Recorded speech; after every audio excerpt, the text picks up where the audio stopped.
বাংলাদেশের নারী টি-20 বিশ্বকাপ 2024 অনুষ্ঠিত হচ্ছে না। আগামী অক্টোবরে বাংলাদেশে এই টুর্নামেন্টটি হওয়ার কথা ছিল।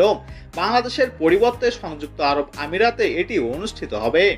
এক ভার্চুয়ালি মিটিংয়ে এই সিদ্ধান্ত নেয় আন্তর্জাতিক ক্রিকেট কাউন্সিল আইসিসি।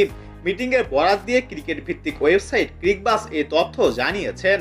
ক্রিকবাস বলেছে, আইসিসির বোর্ড মিটিংয়ে অংশগ্রহণকারী বোর্ড সদস্য ও পরিচালকরা একমত হন যে বাংলাদেশের চলমান পরিস্থিতিতে আন্তর্জাতিক টুর্নামেন্ট অনুষ্ঠিত হতে পারে না। বাংলাদেশ ক্রিকেট বোর্ড বিসিবি থেকে এই মিটিংয়ে যে প্রতিনিধি ছিলেন, তিনিও বাংলাদেশ থেকে টুর্নামেন্ট সরিয়ে নেওয়ার সিদ্ধান্তে রাজি হন। গত 5ই আগস্ট প্রধানমন্ত্রী শেখ হাসিনা পদত্যাগ করে পালিয়ে যান ভারতে। এরপর দেশে অন্তর্বর্তীকালীন সরকার গঠিত হয়েছে।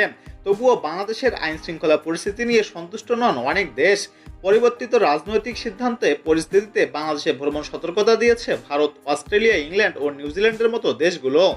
এমন অনিশ্চয়তায় বাংলাদেশে নারী টি-20 বিশ্বকাপ আয়োজন করতে পারবে কিনা তা নিয়ে গত 10ই আগস্ট কথা বলেন অন্তর্বর্তীকালীন সরকারের যুব ও ক্রীড়া উপদেষ্টা আসিফ মাহমুদ সজীব ভূঁইয়া।